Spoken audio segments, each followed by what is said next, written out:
Forget everything you think you know about caveman love. The story of our earliest ancestors, their relationships, and the primal drive that forged our very existence is far more profound, complex, and breathtaking than any Hollywood myth. We stand today, the culmination of millions of years of evolution, of countless generations that struggled, survived, and loved.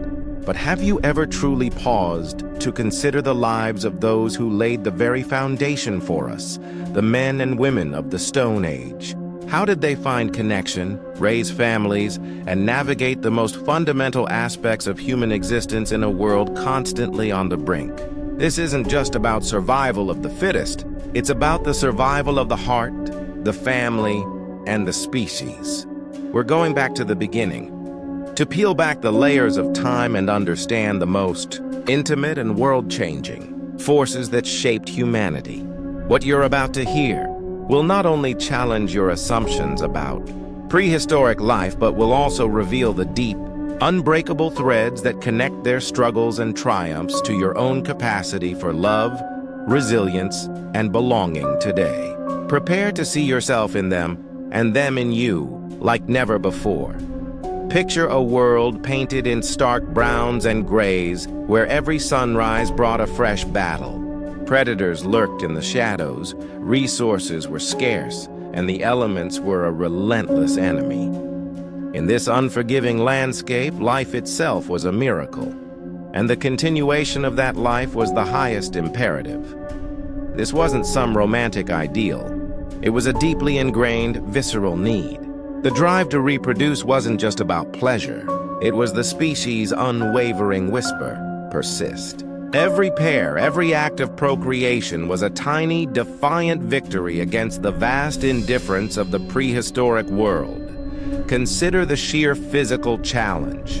Raising children meant more mouths to feed, more vulnerable lives to protect. It meant shared burdens, shared risks, and a desperate hope that a few of those tiny, fragile beings would make it to adulthood. Their bodies, their very biology, were finely tuned instruments for survival and continuation. Sexual maturity came early, lifespans were short, and every opportunity to pass on their genetic legacy was precious, a testament to an indomitable will to endure.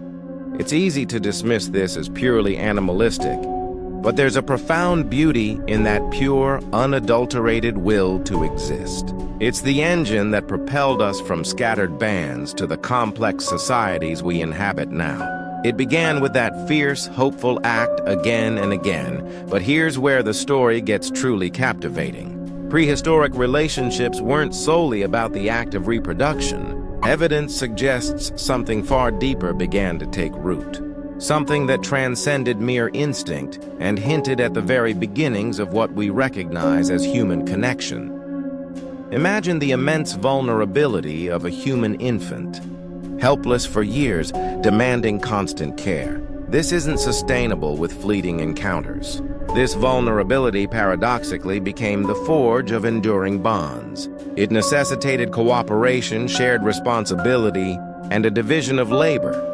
Anthropological studies, archaeological findings, and the examination of modern hunter-gatherer societies paint a picture of pair bonding.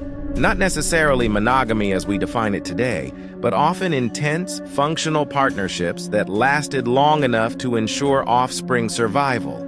Why? Because a male who stayed, who contributed to the hunt and protected his mate and young, dramatically increased the chances of his genes making it to the next generation. A female who chose a reliable partner gained security and resources crucial for her and her babies. This wasn't just a transactional arrangement. It was the crucible where empathy, commitment, and perhaps even love, in its earliest, most primal form, were born.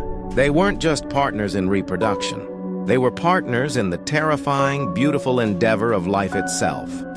Look at the archaeological record. Carefully buried individuals, sometimes side by side, or adorned with grave goods. These aren't just practical burials. They speak to grief, to memory, to a bond that death couldn't entirely sever. These were individuals who mattered to each other, No man or woman was an island in the Stone Age. While pair bonds were crucial, the broader social network, the clan, the tribe, was the ultimate safety net and a central player in the reproductive story. It wasn't just about who you paired with, but who your group was connected to. Think about it. Who would protect your offspring if you perished? Who would share food during a famine? The answer lay in the intricate web of kinship and cooperation. Group living offered protection from predators, facilitated larger hunts, and provided a shared pool of knowledge and labor. Reproduction, then, wasn't a private affair. It was a communal investment. Every new birth strengthened the group, adding potential hunters, gatherers, and protectors. The health and fertility of the women, the strength of the men, were matters of collective importance.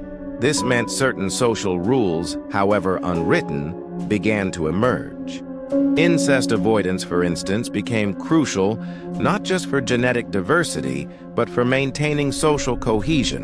Exogamy, marrying outside one's immediate group, fostered alliances between clans, expanding territories and resources.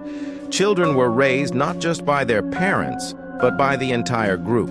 Grandmothers, aunts, uncles, everyone played a role. This allo-parenting strategy meant higher survival rates for offspring, distributing the immense burden of childcare across many hands. It's a profound testament to our innate social nature. The development of language, art, and ritual within these groups served to reinforce these bonds, creating shared identities and deepening emotional connections. Love in this context wasn't just between two individuals.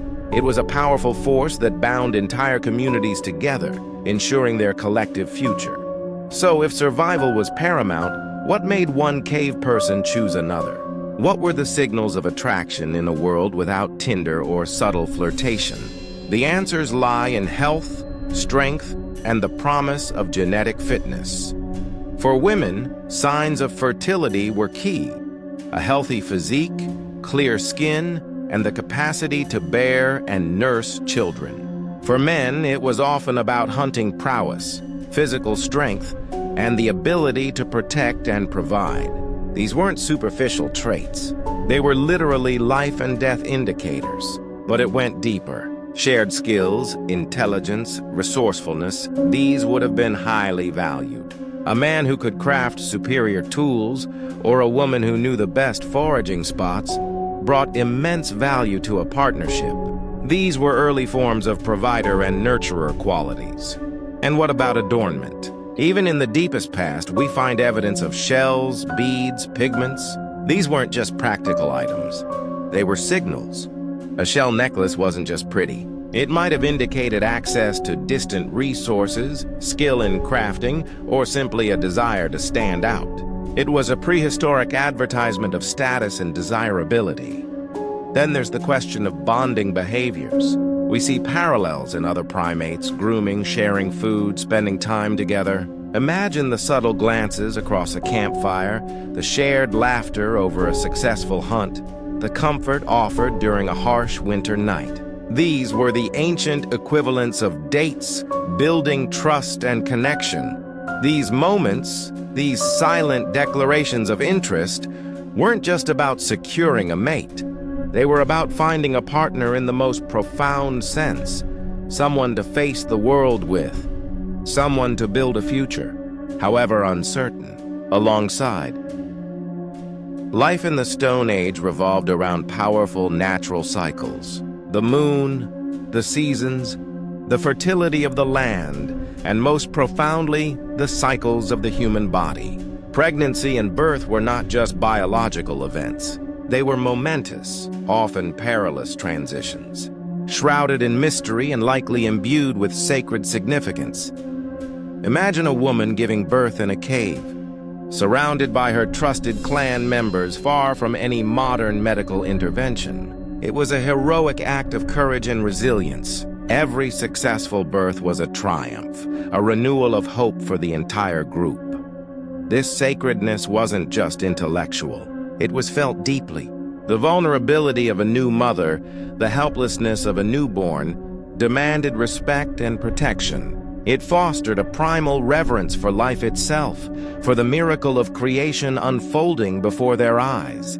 And the loss? In a world of high infant mortality and short lifespans, grief was a constant companion. But even in sorrow, there was a drive to continue, a commitment to nurture the children who did survive. This cycle of birth, life, loss, and renewal shaped their emotional landscape in ways we can only begin to comprehend. These weren't simple people. They grappled with the same awe and terror that birth and death still evoke in us today. They developed rituals, stories, and beliefs to navigate these profound mysteries, seeking meaning in the inexorable flow of life and legacy. Their resilience, their capacity to love and nurture despite constant hardship, should inspire us. They found strength in each other, comfort in shared experience, and an enduring hope in the next generation. That's a legacy we carry in our very bones.